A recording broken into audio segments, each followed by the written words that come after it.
नए साल में मुख्यालय में साहब से आप लोग की पहली मुलाकात है।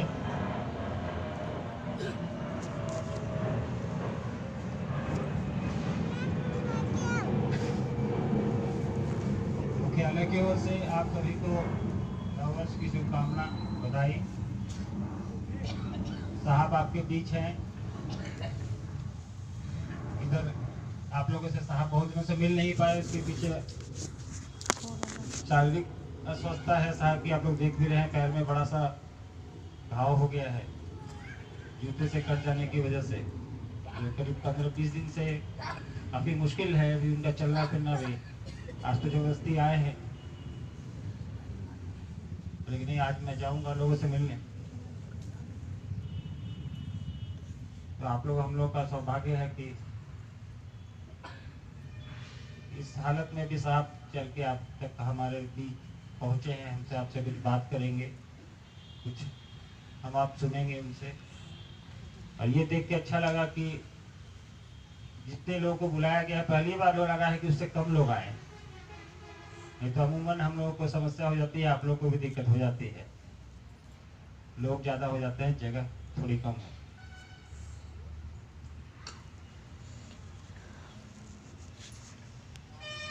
तो साहब ने नववर्ष में आप लोग संदेश भी कल दिया था, उम्मीद है लोगों तक पहुंच गया होगा। सुबह व्हाट्सएप ग्रुप में डाला गया था। तो अभी साहब सामने हैं आपके। तो हम लोग चाहेंगे कि साहब की भी तबीयत ठीक नहीं है, तो हम लोग ज़्यादा समय नहीं लें, साहब से ही कुछ अनुरोध करें कि दो शब्द हम लोगों को कुछ कहें, आपको कुछ कहें। जिज्ञासा है क्या? कोई जिज्ञासा है? नहीं ना है।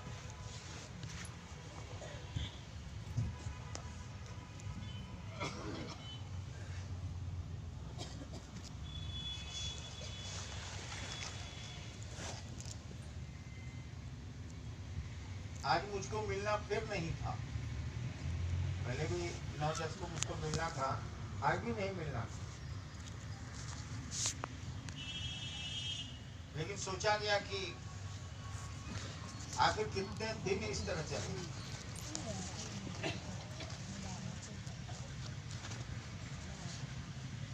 अब मैं आ गया। नया साल तो शुरू हुआ है, लेकिन हिंदू कैलेंडर से नहीं, ईसाई कैलेंडर से, जो हम लोग मानते हैं, पूरी दुनिया मानती है। नव वर्ष, नया साल लोगों के मनाने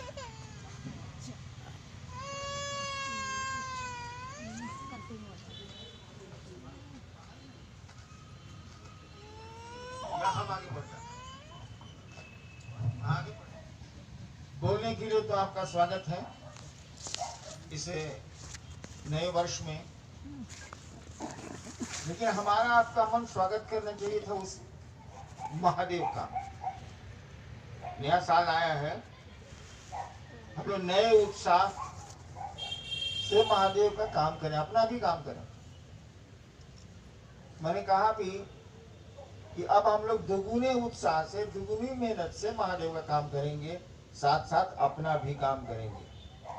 विद्यार्थी है वो पढ़ेगा, खेती है जो वो खेती करेगा, जो नौकरी करता है वो नौकरी करेगा, जो व्यवसाय करता है वो व्यवसाय करेगा, लेकिन समय निकालेगा अपने गुरु के लिए, अपने शिव के लिए।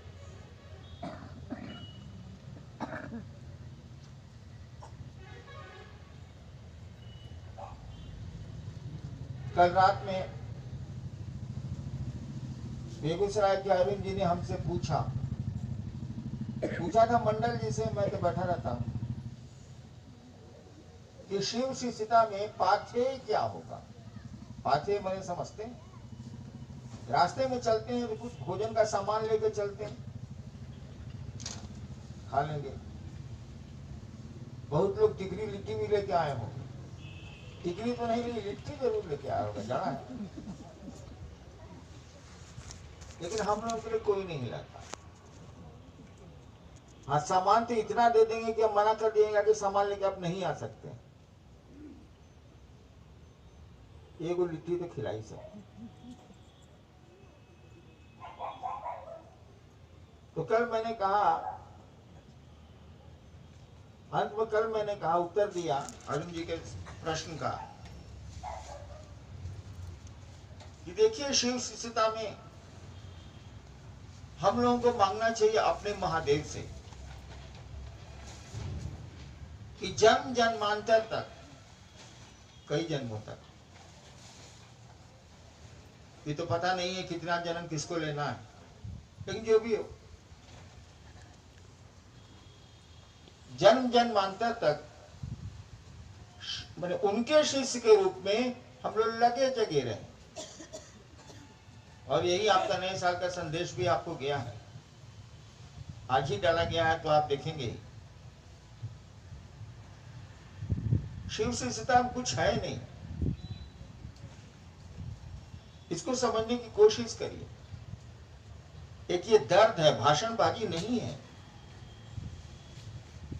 शिव चर्चा जो आप करते हैं वो एक दर्द की अभिव्यक्ति है।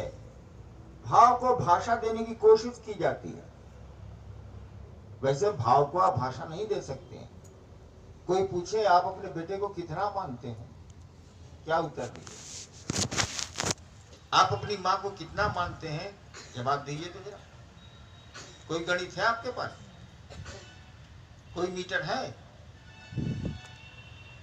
कहा ही जाता है कि भाव जो हैं वो भाषा के मोहताज नहीं होते।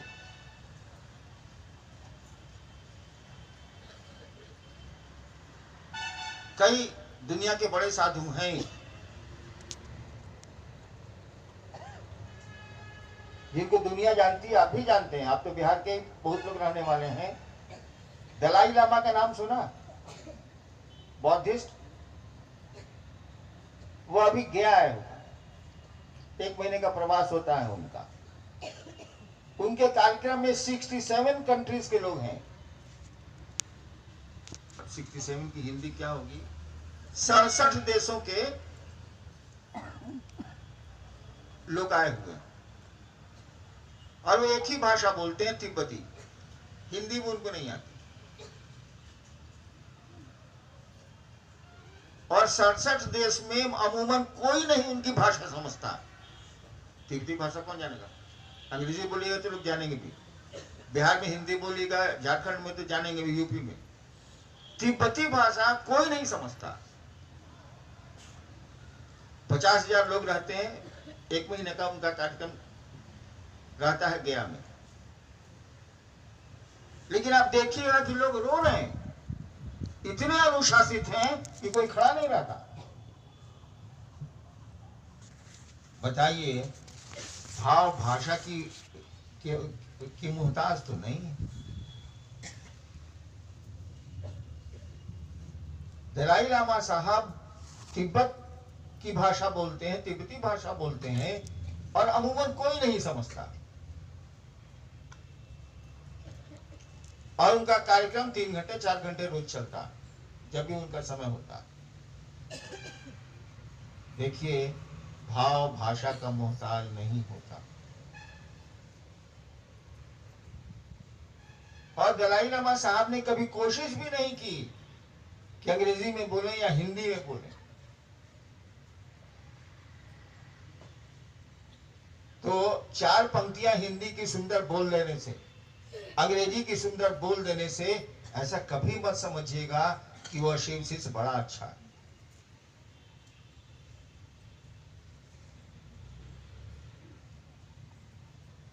भाव जो है खुद ही प्रभाव डालते हैं। मैं गया था सिक्किम नहीं, मणिपुर। 2-2.5 साल हो गए, 3 साल हो गए। वहां अमूमन लोग, देहात के लोग, हिंदी नहीं जानते, अंग्रेजी भी नहीं जानते।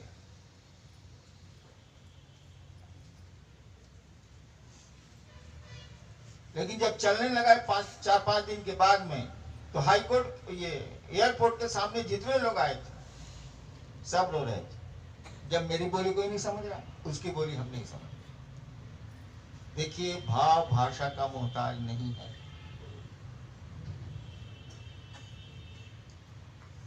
शिष्यता भी एक भाव है। शिव शिष्य होना, पिता भी एक भाव है, माँ भी एक भाव है, पुत्र भी एक भाव है, पति भी एक भाव है, पत्नी भी एक भाव है।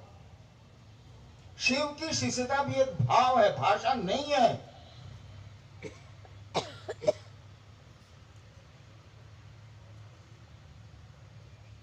तो गुरु की दया होगी तभी हमारे आपके अंदर वो शिष्य भाव आएगा। कोशिश हमको आपको करनी चाहिए कि उस महादेव से दया लें कि हम आपके शिष्य बने। बने भी नहीं है हम लोग, कहा कि पूर्ण शिष्य पूर्ण गुरु होता है। हम लोग आप लोगों के बीच में कोई शिष्य पूर्ण नहीं है। कोई कहीं दूरी पर खड़ा है, कोई कहीं दूरी पर खड़ा है, कहीं कहीं दूरी पर खड़ा है। और इस साल का यही संदेश भी था कि अपने महादेव से उनके शिष्य के रूप में हम आप ये दया मांगते रहें कि जन्म जन्मांतर तक आपके शिष्य के रूप में हम जगे रहें। इस साल का यही संदेश है। आप लोगों को शाम तक मिल ही जाएगा, या फेसबुक पे देखते होंगे उनको मिल जाएगा।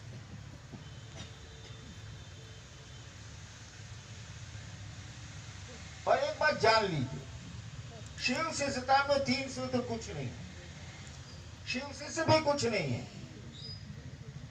शिव शिष्यता भी कुछ नहीं है। सबको मिला दीजिएगा ना तो मात्र शिव बचेगा। शिव ही अपने शिव शिष्य हैं, शिव ही अपने शिव शिष्यता हैं। अपने खुद वो तीन सूत्र में वही हिले हैं, अपने वो 3 सूत्र हैं। आप हम भी वही हैं।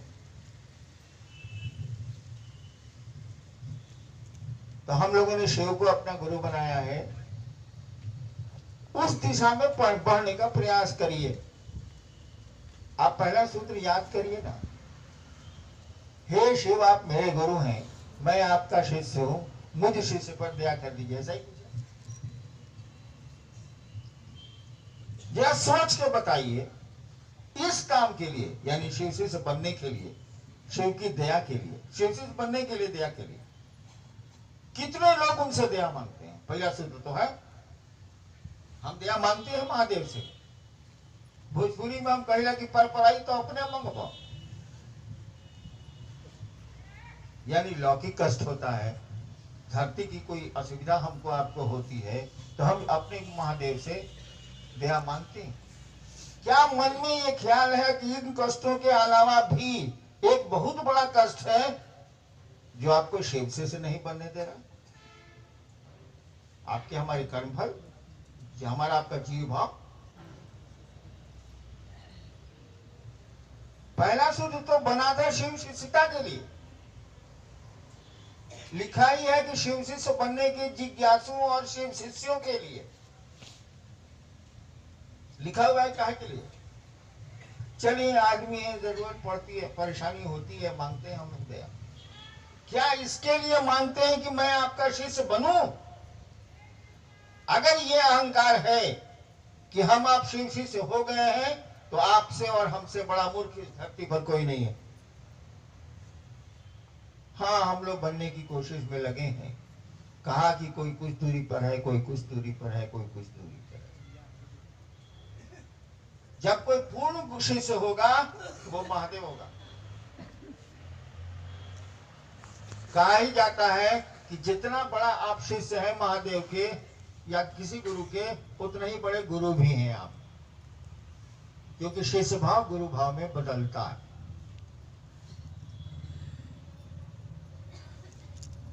आप लोग खुद सोचिए, सोचना चाहिए, बहुत वक्त गुजर चुका है कि क्या हम लोग इसके लिए दया मांगते हैं महादेव से?